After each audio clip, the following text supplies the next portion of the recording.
Well, welcome everyone. It's good to see you. It's good to be back.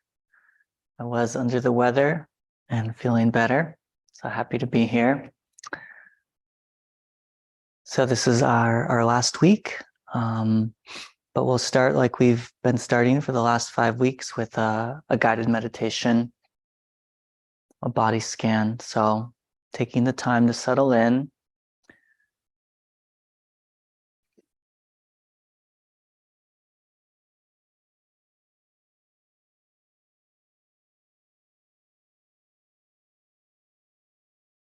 Landing here and now, remembering that there is a body,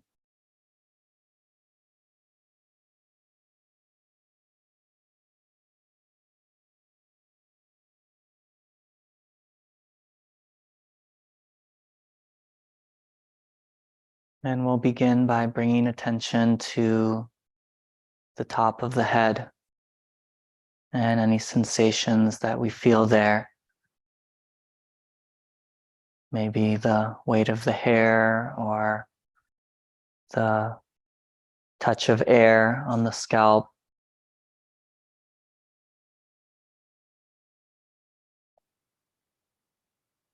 And just remembering that we can bring this simple kind of awareness and interest to the sensations at the top of the head.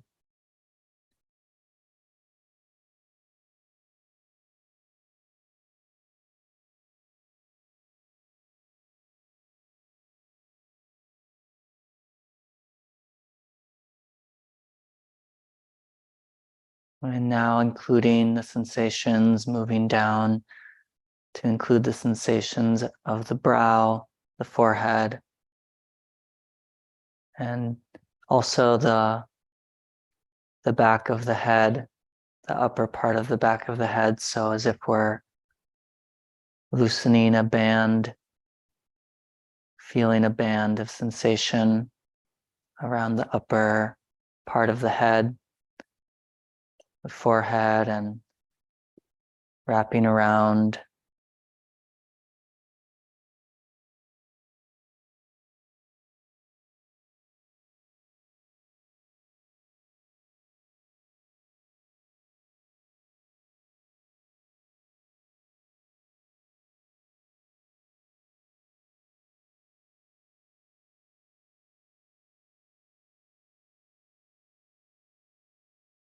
And simply receiving the sensations here in the forehead and back of the head.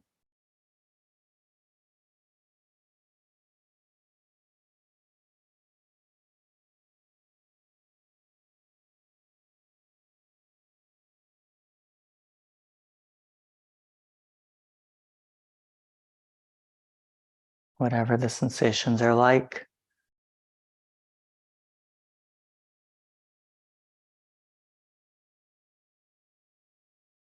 And moving now to the eyes.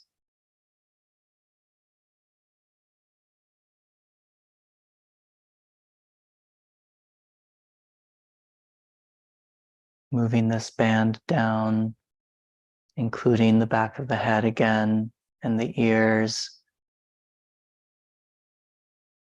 including the eyes and sensations in the nose,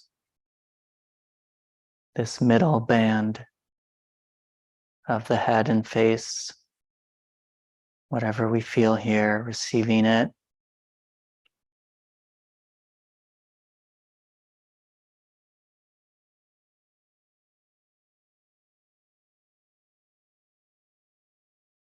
And moving down to the mouth and jaw and the back, lower back of the head, where the head meets the spine. So feeling this last lowest band of the head and face, the lips, the teeth. And again, just receiving whatever sensations are here.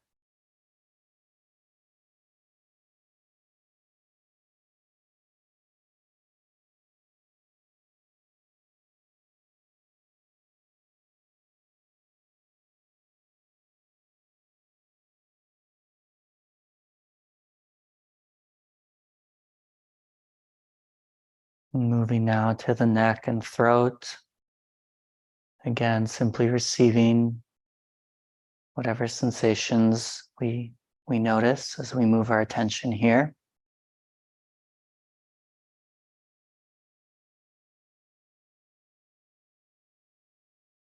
Front of the neck, back of the neck, the sides, and the inside, the throat.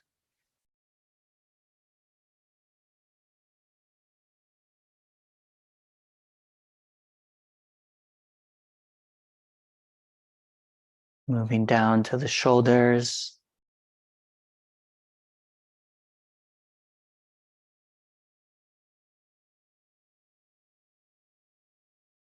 including the upper arms,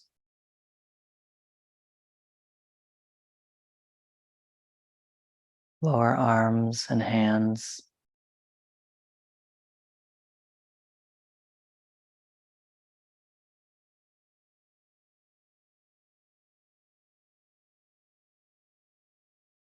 And now turning our attention to the chest, and upper back.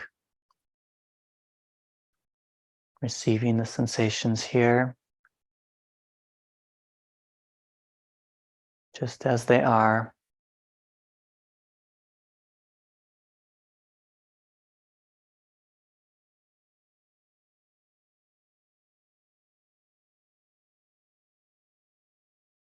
Including the torso and abdomen and the lower back.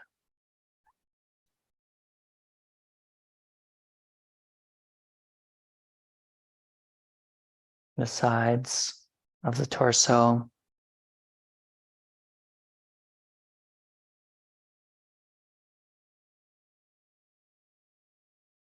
Receiving the sensations with kind awareness.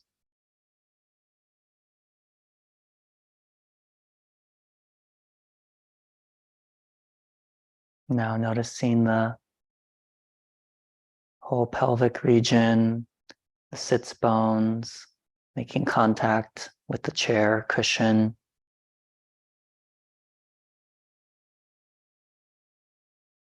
And the legs, thighs, the knees, the lower legs, shins, calves, and feet, including the sides of the feet, the soles of the feet, the tops of the feet,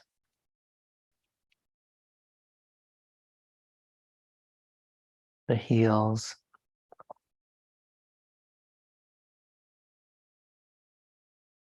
So feeling the whole legs and feet now.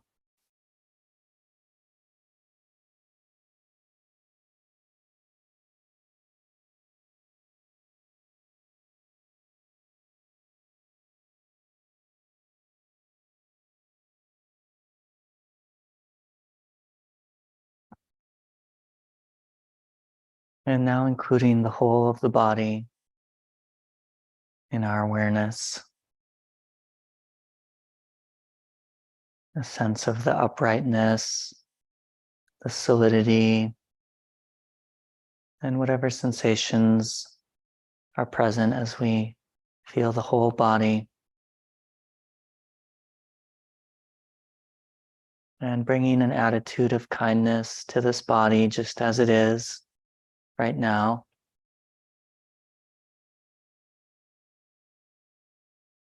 Receiving, meeting the sensations that arise, that call our attention with a kind attitude.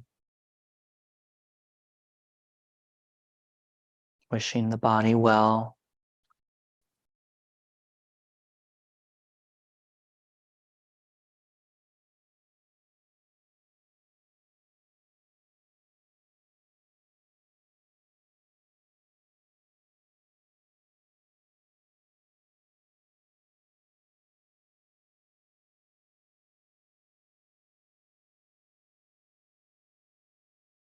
not needing the sensations to be different,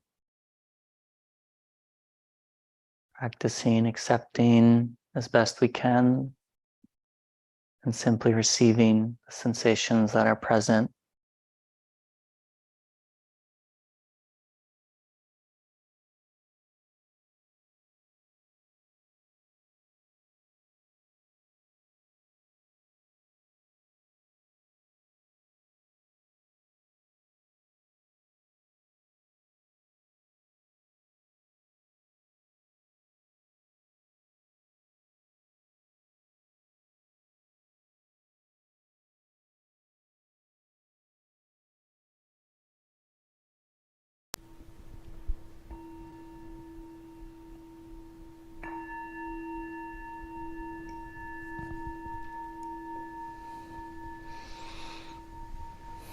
So feel free to take a minute to stretch if you need to.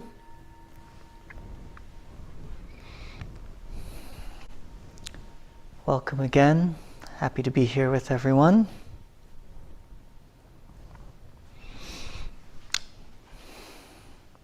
So for this last week, we'll be talking about attitude and the importance of attitude in our practice, and also practicing in daily life. So both themes that we've touched on throughout the class, but just diving in a bit more detail.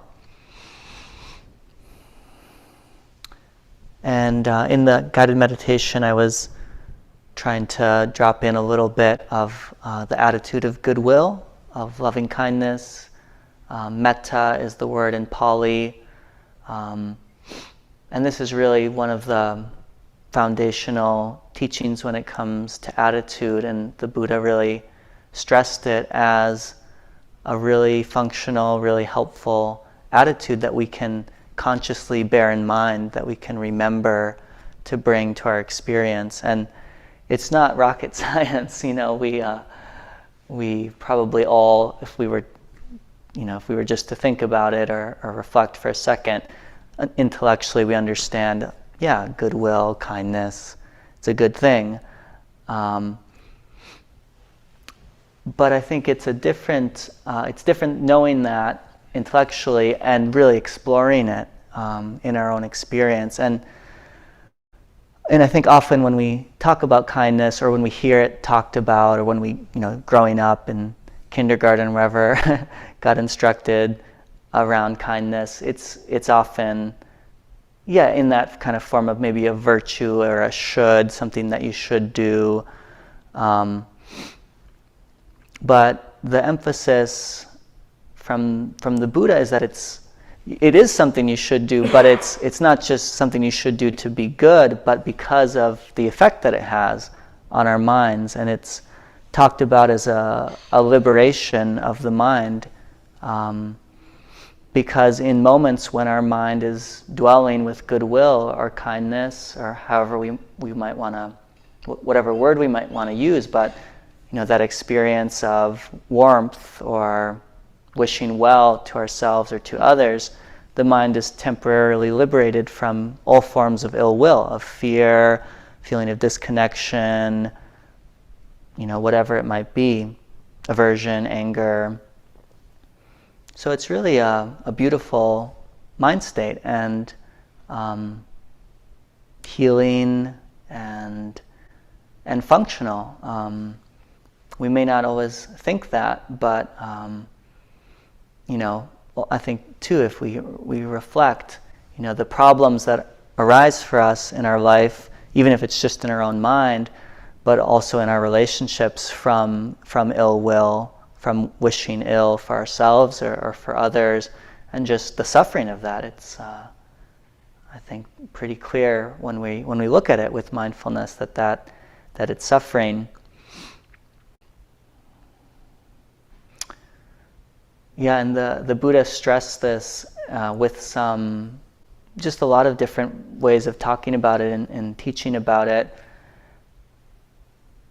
There's one famous teaching that instructing, I think, the monastics that were practicing with him about even if bandits were to capture you and saw off your limbs with a saw, that it would not be following the Buddha's teaching to give rise to a mind of ill will, but instead you should bear goodwill in your mind in all directions.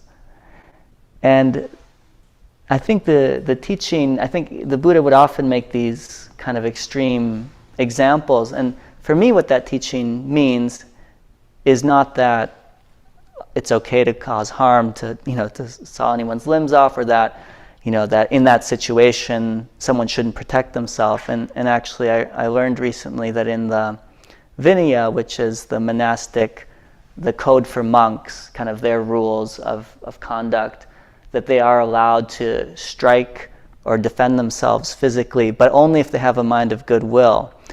So I think in these examples you get at the Buddha's point, I think, is really about our own mind, and really being honest in our own mind about the effect of that force of ill will, and asking the question, is it ever useful? Does it ever actually help us? Or is it possible, like in that scenario, to defend yourself, to strike, to push away, but with a mind of goodwill? And I think, this kind of gets at the question of what we mean by goodwill.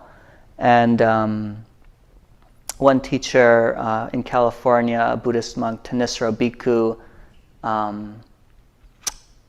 has I think a small book on this topic, and differentiates between goodwill and affection or liking someone. So it's really just wishing well. It's the absence of ill will. There's another teaching from the early discourses where the monks were meditating near some snakes. And so having goodwill for the snakes doesn't mean you want to necessarily be close to them.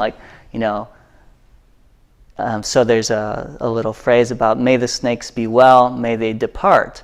Like, it will be in both of our best interest that we not share space closely. So these are all, I think, important distinctions. So really what we're looking at is the quality of our own heart and these qualities of ill will and goodwill. And maybe just exploring that question of, is goodwill, wishing well, is there ways to wish well that would be functional and supportive in all situations? Is it ever actually helpful? It's understandable, this is a really powerful force in our minds of ill will, but is it ever actually helpful to wish ill, to wish someone ill, or to wish ourselves ill? Or is it just suffering? And then I think in exploring those questions, especially in daily life, there's a lot of learning that can happen. Like, how do we maintain useful boundaries? How do we take care of ourselves? But maybe we don't need to rely on ill will to do those things. Maybe we can rely on goodwill, on compassion for ourselves and others. What's in everyone's best interest?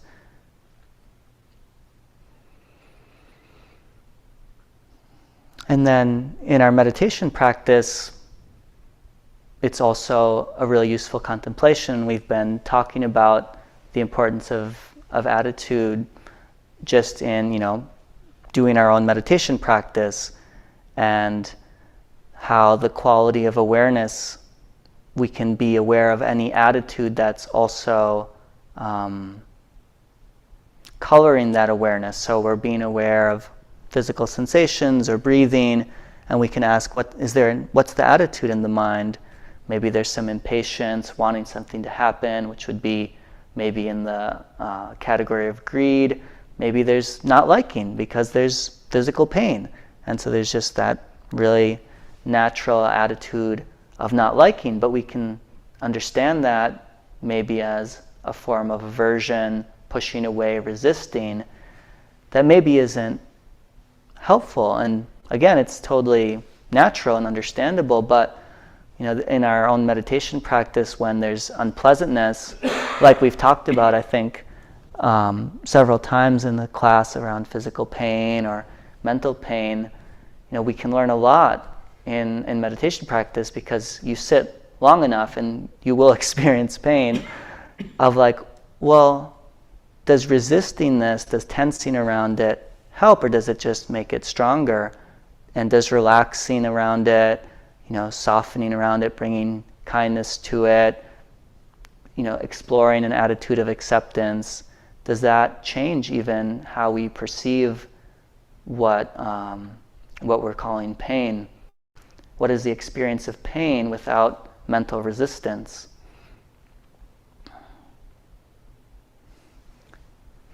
So this whole topic of attitude is really broad and can include a lot of different mind states, but just asking that question in daily life or in our practice or in meditation practice can be really helpful. What's the attitude right now?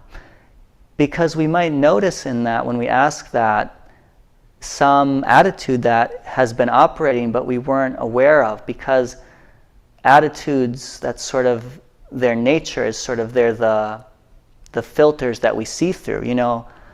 How it is if you're in a grumpy mood, everything looks a little bit gray or a little bit irritating, and we may just believe those perceptions until we realize, oh, I'm in a grumpy mood. Maybe I should take my perceptions a little bit lighter. Maybe I should assume, that's operating. So when we become aware of our attitude, it becomes something that's being known and not just the filter that we're seeing through. So there's lots of skillful attitudes that we could talk about. I mentioned metta, goodwill, which is one of 4 qualities of heart that are related. So goodwill, and then compassion, which is when goodwill meets suffering or pain in ourselves or others. Appreciative joy, when goodwill meets someone who's experiencing success. So it's sort of the opposite of envy, which is again can be a pretty common experience for us. But hopefully we all also know the experience of, it's like the cheerleader, or just the, oh yeah, how good that person, we see 2 people who seem to be having a good time, or a parent with their child taking care of, having a good time together, and there's just that natural kind of rejoicing in somebody else's good fortune. So it's a really beautiful quality. And then equanimity is the last of those 4. And it's an attitude of goodwill that can sort of maintain balance when maybe it's ambiguous, the situation's ambiguous, or we don't have much influence on a situation. So it's what allows our goodwill, our heart, to stay open in reference to the pain and the success of life without getting too involved, you could say. So it's kind of has a coolness to it. Like, things come and go. Other people's actions are really their business. Ultimately, I care about others, but I can't control them. So it's that kind of heart that stays open but understands limits.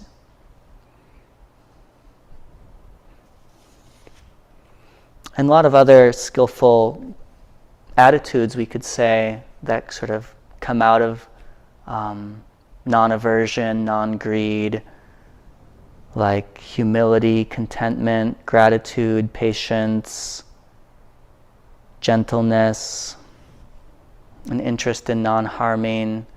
So we can think of these as attitudes or virtues that we can bring to mind.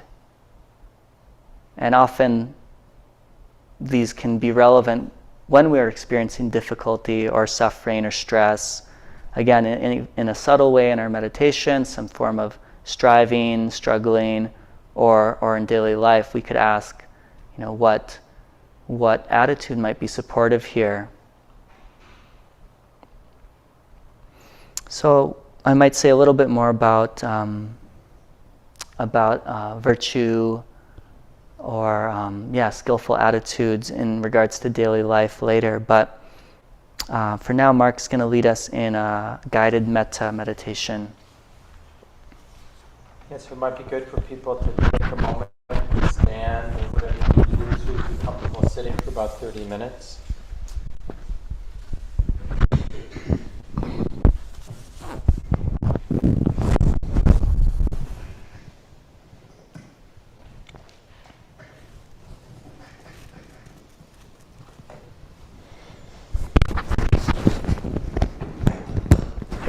And whenever you feel ready, you can just sit back down. But no hurry.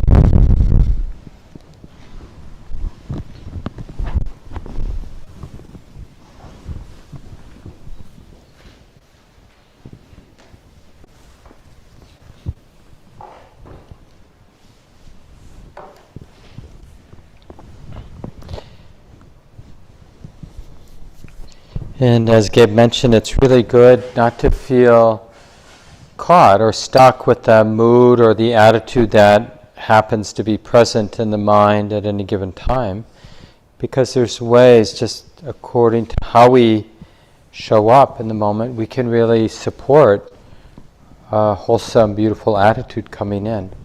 And we'll do that for the first half of the sit. We'll do the loving kindness practice.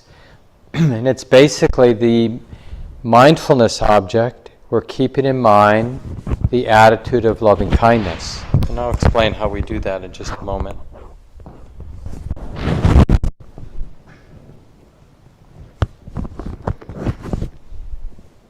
So sitting comfortably as best you can, won't be perfect. Alert and relaxed in the body, softening.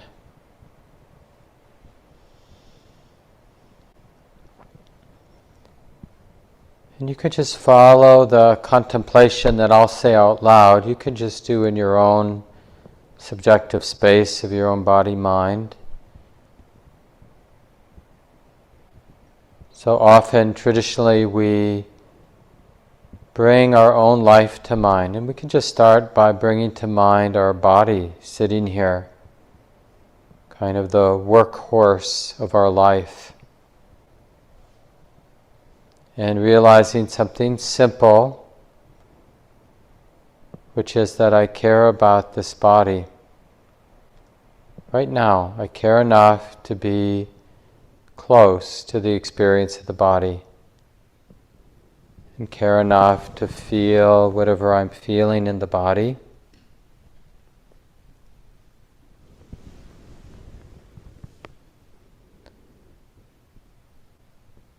And caring enough about the body now to, in a simple way, to wish well for the body. So I'll repeat some phrases. You can silently repeat them in your own mind, in your own heart. May this body be safe.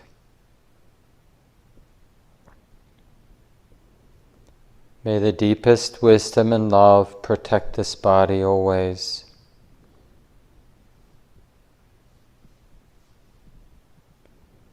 And may this sensitive heart, right here in the middle, may it be happy and peaceful.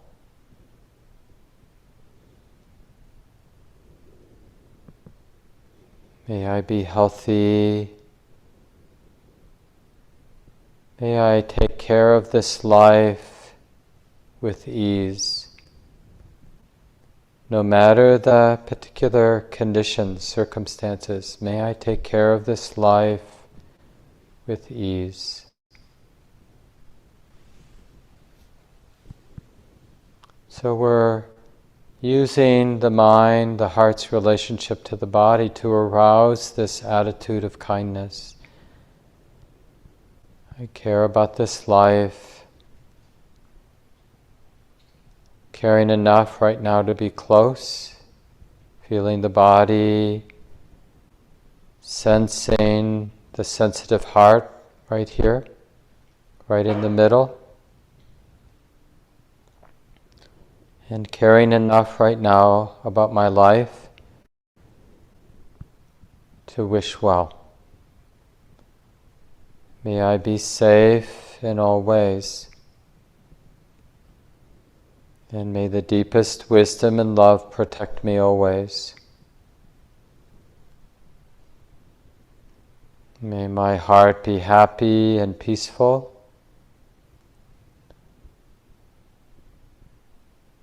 May I be healthy. And may I live this life with ease through all the different conditions, circumstances. May I always live with ease.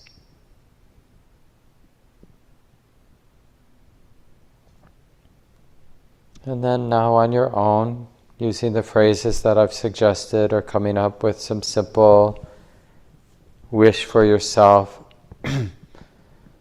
just connect with the sincerity of that wish. And feel, if you can, the generosity in your heart, that goodness or that goodwill.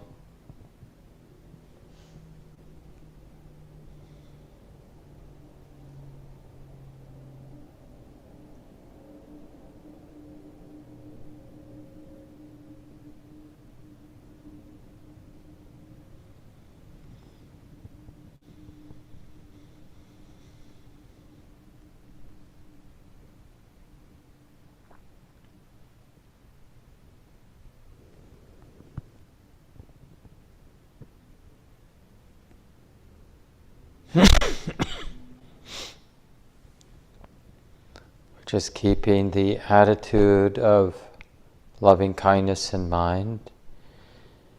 Initially, in terms of caring about our own life here.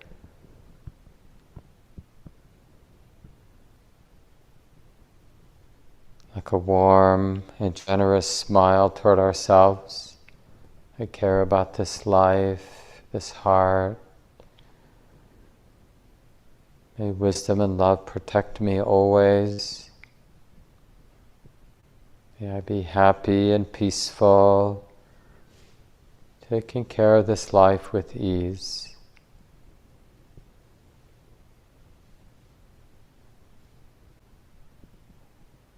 And in the same way that I care about this life here, this body, this sensitive heart right here, realizing that my loved ones at home or wherever they might be, those folks who have really been there for us, or even our pets, all those beings easy to love, they also wish to be safe and protected and happy.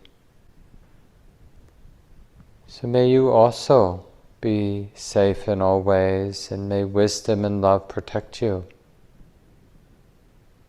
May your heart be happy and peaceful, and may you be healthy and free from pain.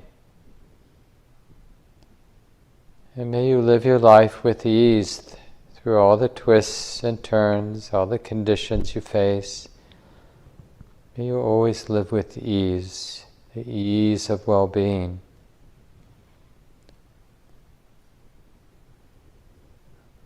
Just letting the heart, the generosity of that goodwill, let it expand to include those who are easy to love in your life. In the same way that a warm and generous smile just naturally goes out to everyone in the space. It's not exclusive, is it? That sense of goodness includes everyone. So repeating the phrases or just abiding in that goodwill, that generous goodwill, shining out in all directions, above and below, everywhere and every way, abiding in loving kindness, nothing left out. May all beings be at ease, free from suffering, free from the roots, the causes of suffering. May all beings be at ease. And even though we understand, as Gabe mentioned, that things are the way that they are, and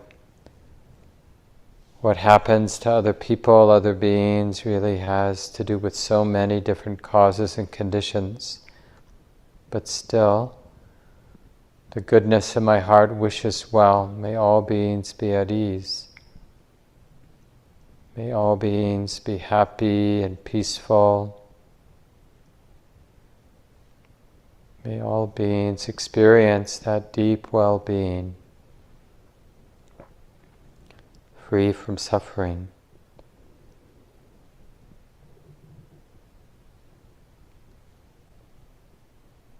And just abiding in this attitude of loving kindness, using phrases as you need to.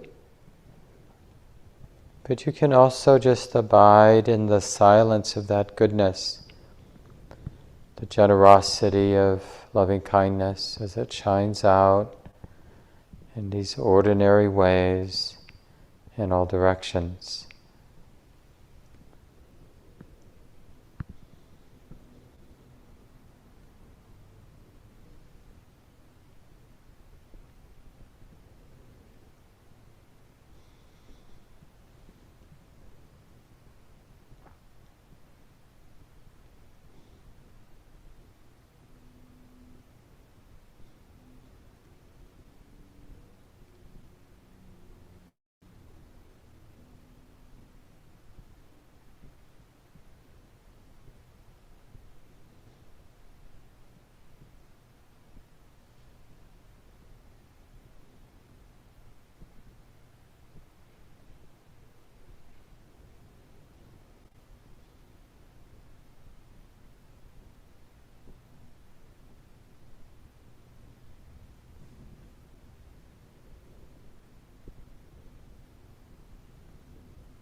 Abiding in this simple attitude of kindness all around, including to ourselves. May all beings be at ease, happy and at ease.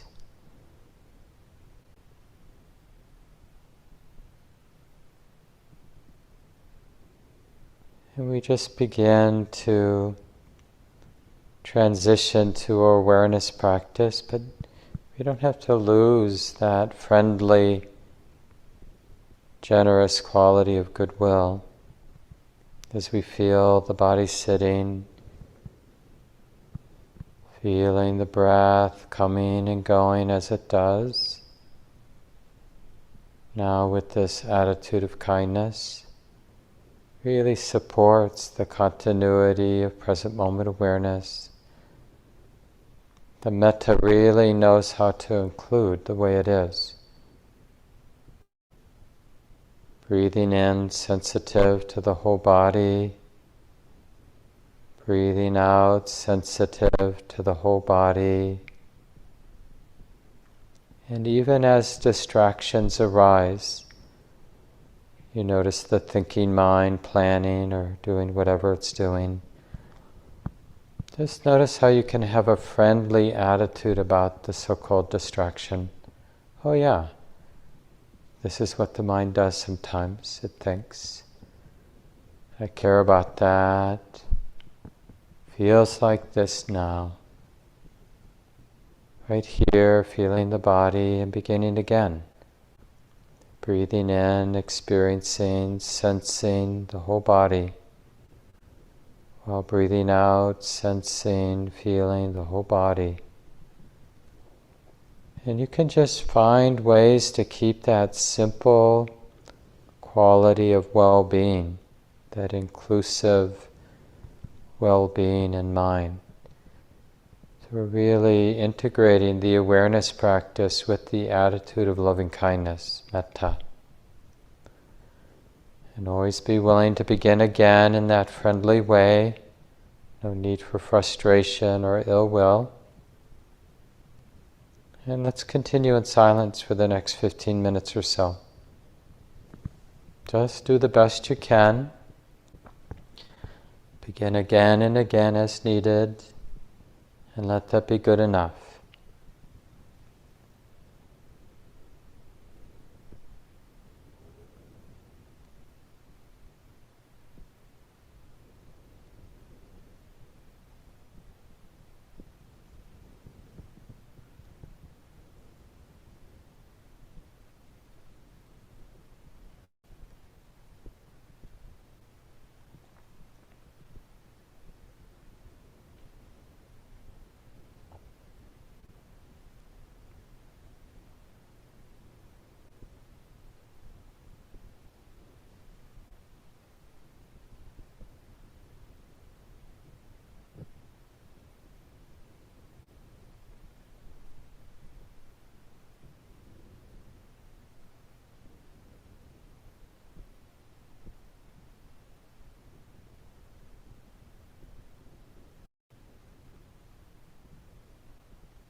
And without any judgment, just understanding that it's like this now.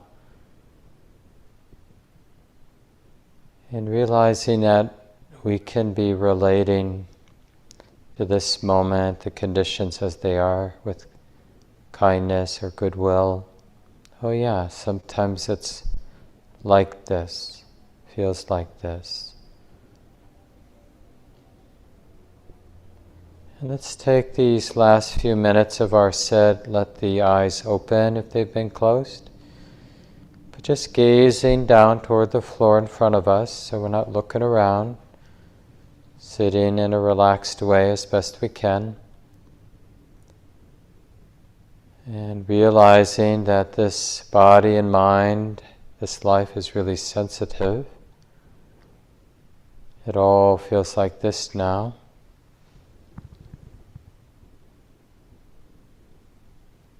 Can it be okay, this exposure to how it is in the body and the mind? Just allowing and allowing and allowing. And just keep allowing the conditions of the present moment to be the way they are.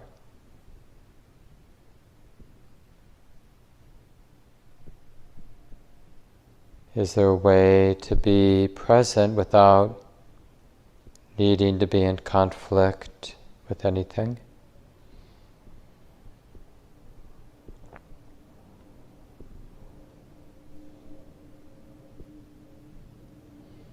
And really seeing all this activity of our body and mind as just nature, just the nature of the mind, the nature of the body, the nature of these causes and conditions to move.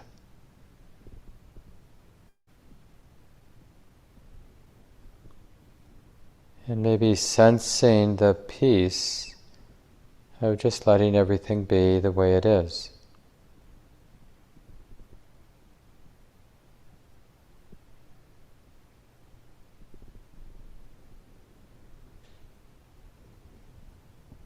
This heart, this mind free of ill will,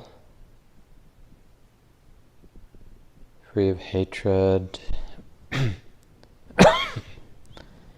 free of fear.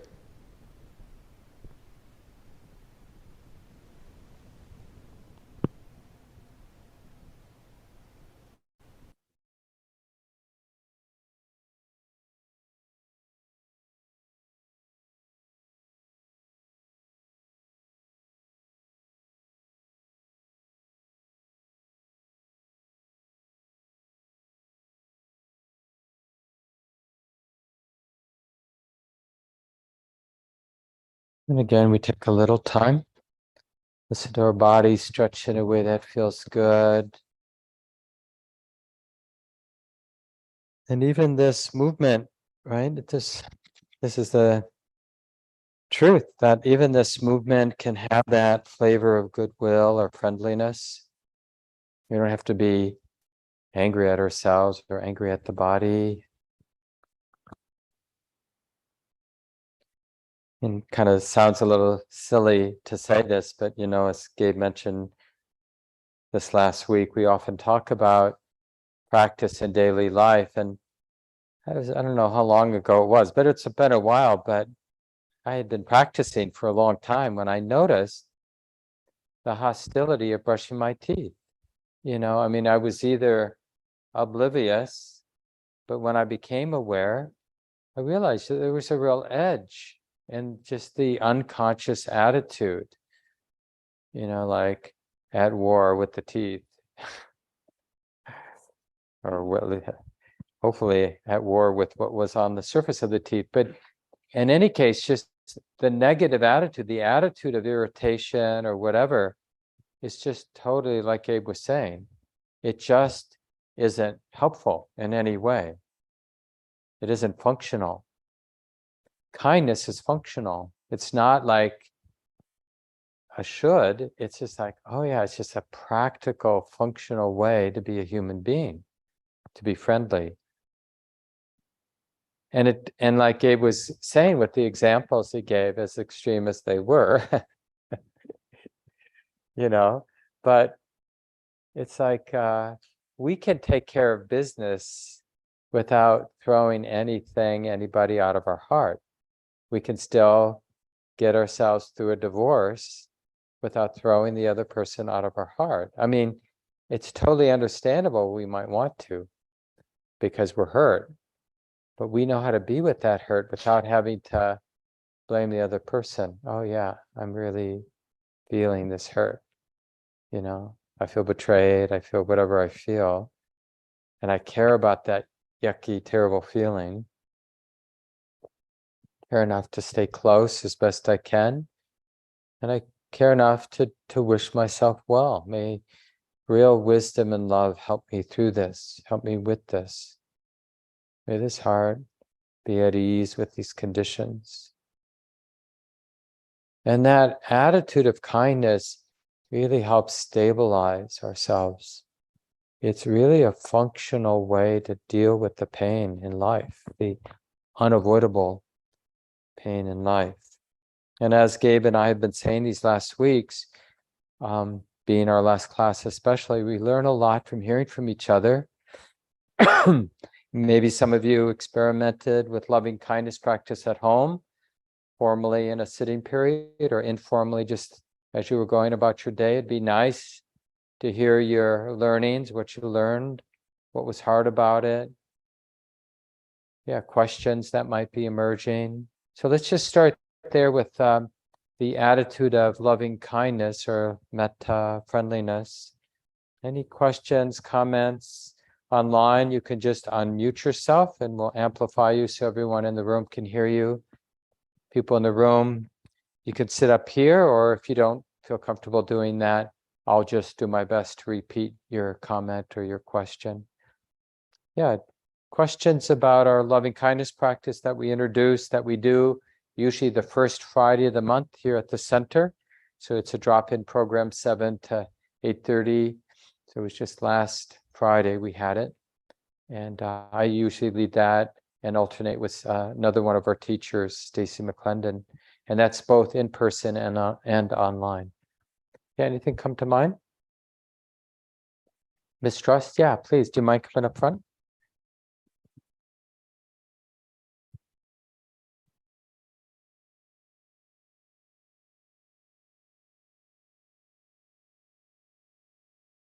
Mine is pretty quick, but I'm wondering if there is any, I don't know if anchor is the right word, but like something to bring you back to love and kindness in moments where you're really not feeling that or inhabiting that, whether it's a phrase or a gesture. Yeah, that was pretty fast. Yeah, and that the answer is, as you might imagine, yes, yes, yes. But both in daily life, on the fly in our life, but also in terms of formal sitting practice, it's nice. And it's really part of the first part of the practice is having confidence that my heart is capable of real, sincere, uncontrived kindness. And then the question is, like you said, what kind of anchor, what kind of mental image or memory, what kind of phrase, what kind of creative act can I engage with that will then bring forward what I have confidence in? I have confidence, like I'm not feeling a lot of kindness right now, but I have confidence that my heart is capable of it. Well, I might, like someone like me, I might bring to mind holding my cat next to my chest, just feeling that warm body. And Bear knows our cat, he doesn't like to be held for long, but for a few seconds, he seems to like it. And there's just long enough for us to have a moment, right? Where the circle, just the natural circle of friendliness is real. I'm giving as much as I'm receiving. It seems like he's giving as much as he's receiving. Who really knows, right? But it's sweet. And so that's just a memory. But that memory reminds the heart, oh yeah, that love is pretty pure. Like, I'm not feeling betrayed when he starts to wiggle and wants to go down, right? I'm not dependent on that. That's like a generosity. I just want to have, if you're up to it, I just want to have this moment together, right? And we'll have this moment. So I can bring that to mind. You might remember a moment with another being. It could be a four-legged being, but it doesn't have to be. It could be a two-legged being, human beings, right? And even ourselves, like we started with our body. Sometimes people just drop in their body and then they realize, you know what? And they can even say it out loud in their mind. It isn't easy being a human being. And I care about that. Right? We feel in our body. Normally, when we drop into our body, we often feel the leftover of having lived the life we've lived. Oh, I care about that. Care about that. And the mind is right back in that kindness, in that compassion, that tenderness. Right? So each of us, we have to find our way. So experiment. What memory, what phrase, how do you access the faith that you have because of your past experience? I know this heart, mind, is capable of uncontrived goodness. I've seen it, right? Does anybody doubt that they've never seen it expressed in their mind and heart? Just that basic goodness. So that means you're relating to something, but it's like a giving in a way, a giving of goodness. It's not a business relationship. I'll love you if you love me. It's just like love.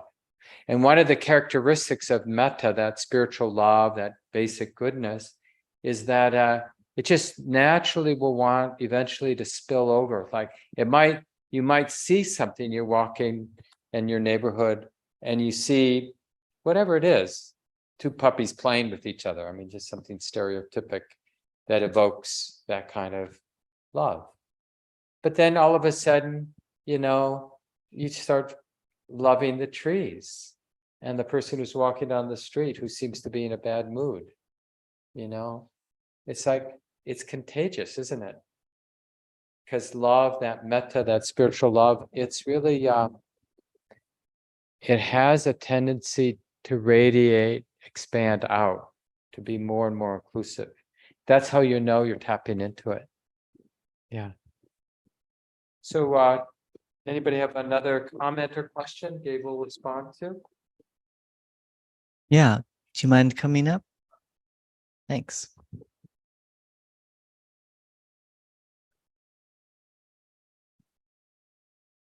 I'm wondering if feeling kindness and goodwill toward another involves the good for them, does that require me to kind of revise my concept of myself? Namely, well, I'm not so important, or maybe I shouldn't be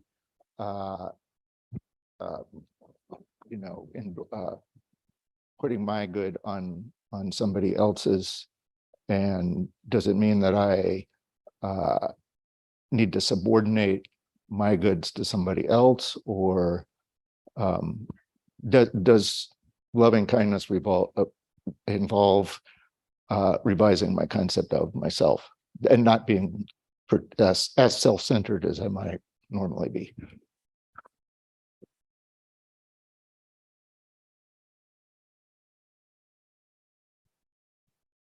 Thank you for the question.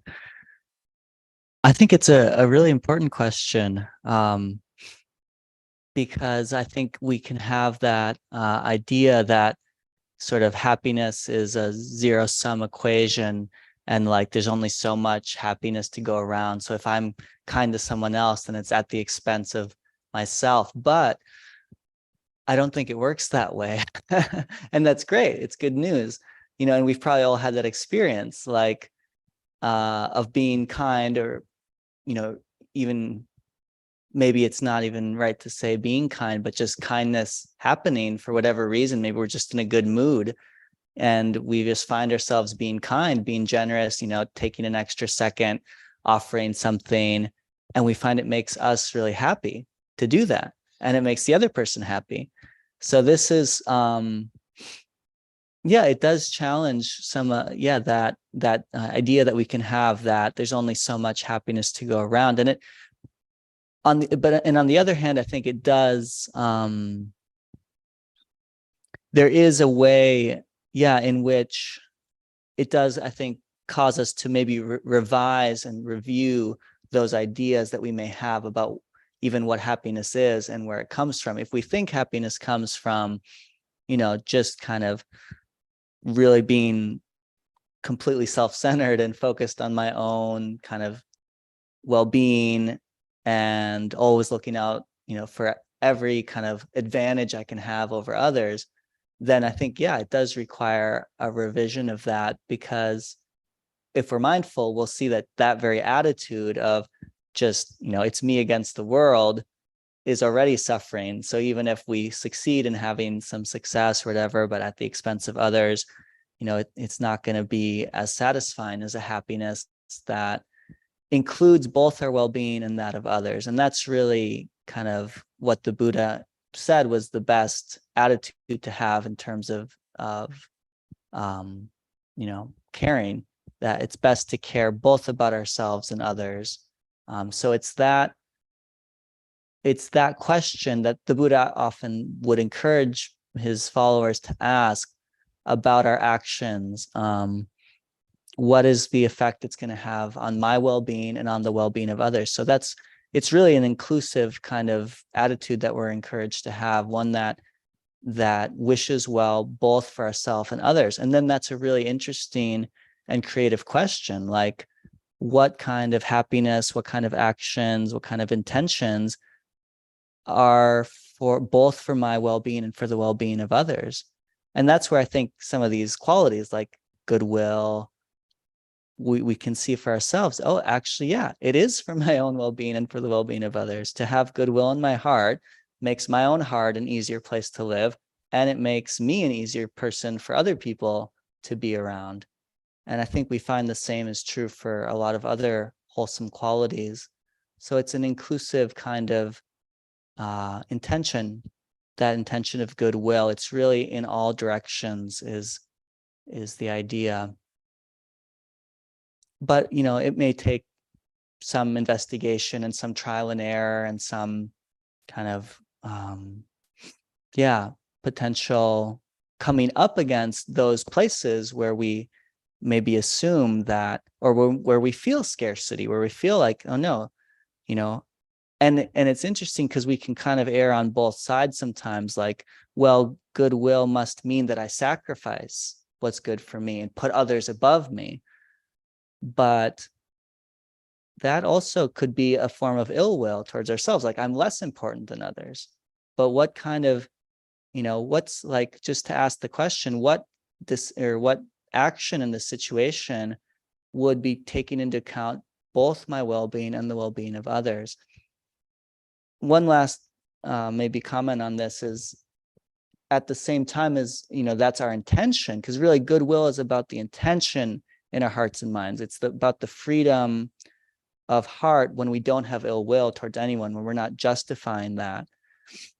But in terms of what we actually do, obviously what we do in the world is limited, and we can't, our actions are limited, and our own body and mind is the most proximate, is the closest being. So it makes a lot of sense that, we get up in the morning and we brush our own teeth and we take care of our own body. And, so that goodwill kind of has to start here, because if we don't feel goodwill for ourselves, if we don't kind of have that as a baseline, it's very hard to have real goodwill for others, because we'll be feeling that scarcity and we'll just, we're just kind of in a needy place at that point. So it's really encouraged, which is great. It's not a selfish thing to wish ourselves well. And for a lot of us, because we can have a lot of conditioning, I think, just maybe from the competitiveness of our society in general, and who knows what other reasons we can have ill will towards ourselves can be a pretty common experience for people. So just to wish well to this body and mind, there's nothing wrong with that. And a lot of us kind of need that to get that going. And then it's a lot easier, if we're sort of feeling some goodwill for ourselves, like, yeah, I'm a decent person that deserves goodwill. Then someone else walks in and we just see, oh, they're just like me. They're another person that also is doing the best they can. Why not wish them well? So we do have to start with ourselves. Yeah. Thanks for that question. Okay. Sure, yeah, one more. Especially if anybody online has, and we can do questions also. Oh, yeah, please. Yeah, that's right. You've been online. We came tonight. This last topic of loving kindness, that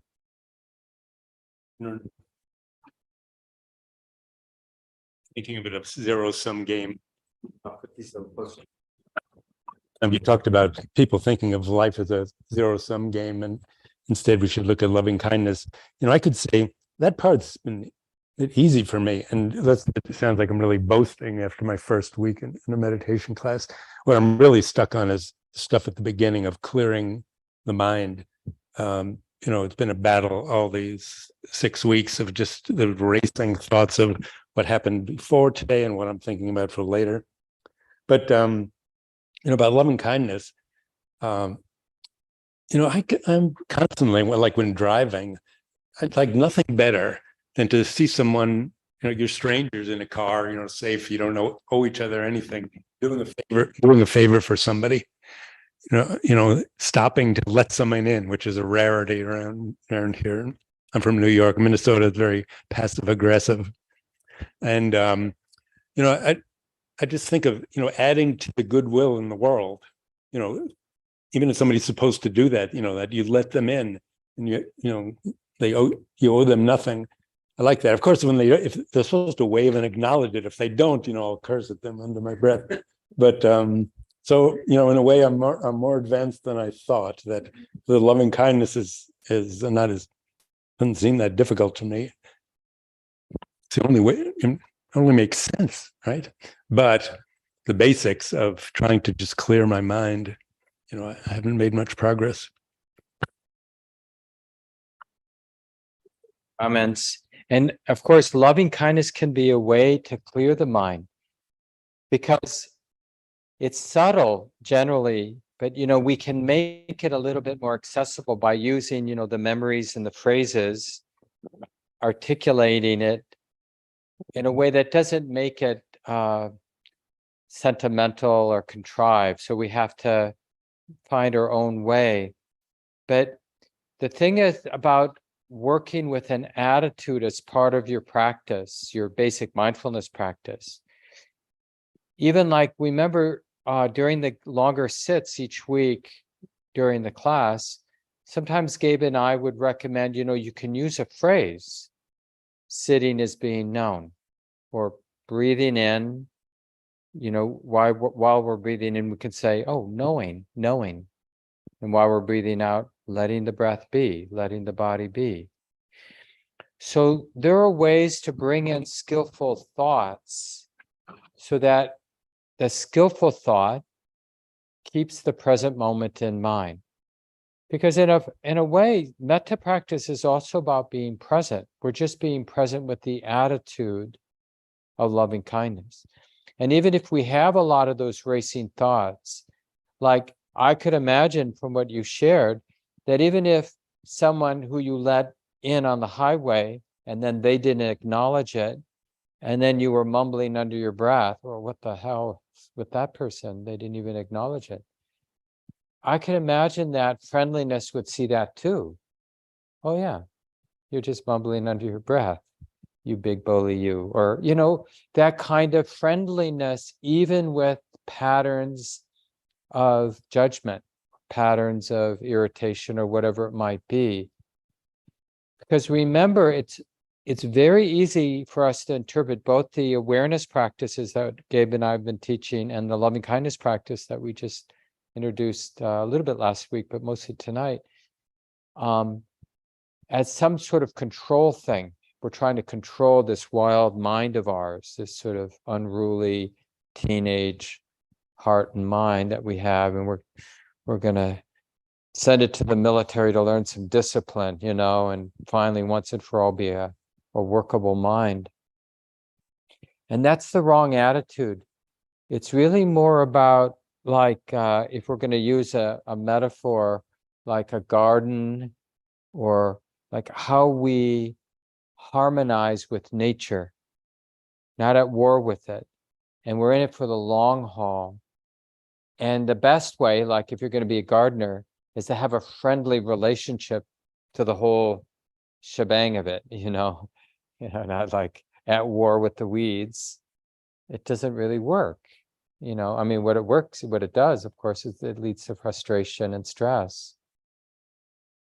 And that attitude, that's why we always, even though it's a little different than the awareness practices that we spent most of our time with, you really can see how the kindness will support it. So bring that kindness to the racing thoughts, to what we call distractions, and have that friendly attitude about it. Oh yeah, that's what the mind does. It plans, it worries, it thinks, and there's a body here too. And there's a breath here too.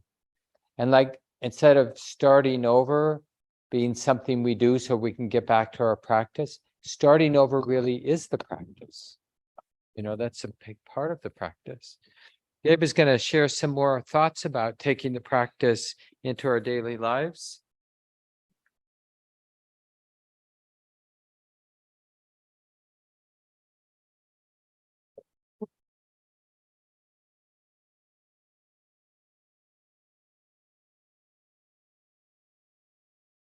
I think the main thing is just if you found any benefit, just to keep going, both with the formal practice. So it's really helpful to commit to doing some formal meditation practice every day, because it really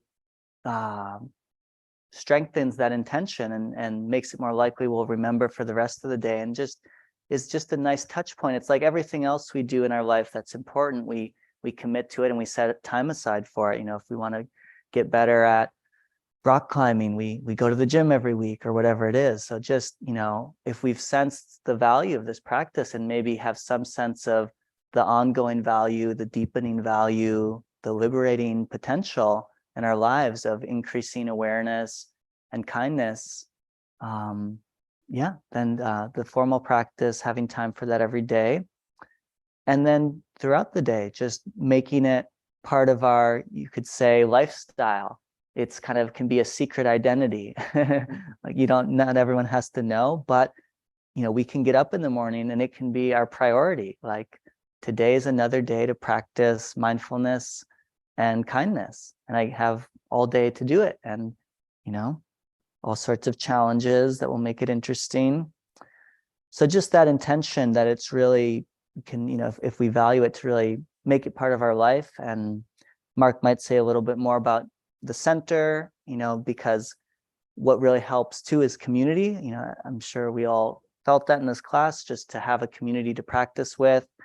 So that daily sitting, you might just want to schedule things out, coming to Common Ground once a week for a talk, Sunday morning, Sunday evening, Wednesday evening. Those are 3 drop-in times with the guiding teachers. And there's a month-long, or every month there's a day-long retreat, and there's a half-day retreat every month. And then you might want to do a longer retreat, like once a year. So just building those in can just help kind of keep that momentum going. Yeah, and then just throughout daily life, to kind of have times where we're intentionally practicing mindfulness, even though we're not formally meditating, but maybe it's some time where life is a little simpler and we don't need to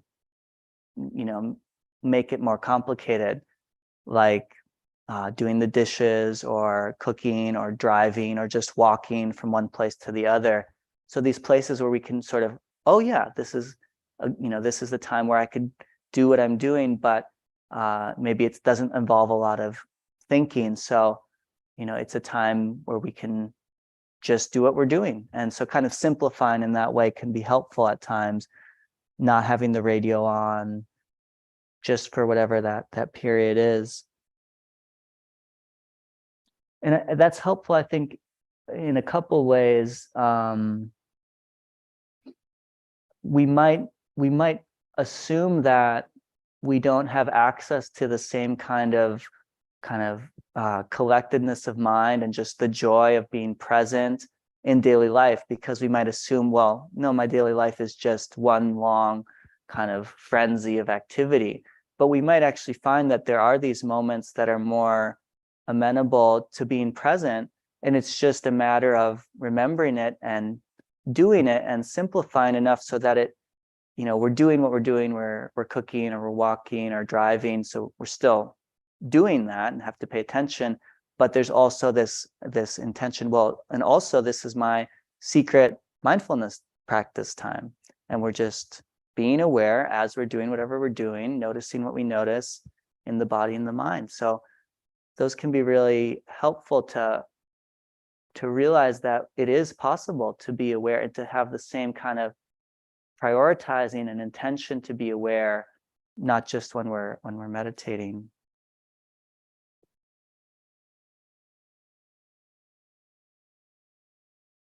I'll just mention one more thing and then see what Mark has to add, but I'll send out to everyone on the email list, because there's this list of 10 virtues that a Buddhist monk, Ajahn Sucitto, made up. And just in daily life, they can be a nice support for when we're struggling or just kind of looking for support as a mindfulness theme, like metta, because metta and all these different virtues is something we can bear in mind.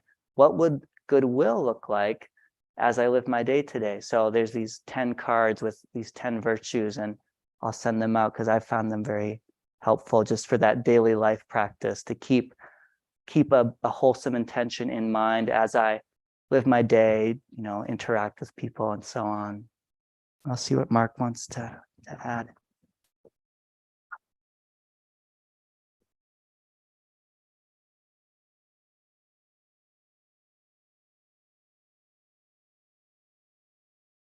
Yeah, just a poignant time at the end of our 6-week retreat or a 6-week class. And I think it's useful because, as I think both Gabe and I said earlier in the class, it's not easy to stick to stuff. And you can see it's a smaller group probably than it was the first couple of weeks, because lives are busy and we get pulled in these different directions. And, we didn't promise that you'd be an expert at the end of 6 weeks. What we suggested is that at the end of 6 weeks, and some of you, of course, have been practicing before, you might have a clearer sense if, like Gabe is saying, this practice really is beneficial. Because now then you have to line up the supports, because we're really going against the stream. Our culture, as you all know, we all know, has a lot to do with distraction and superficiality.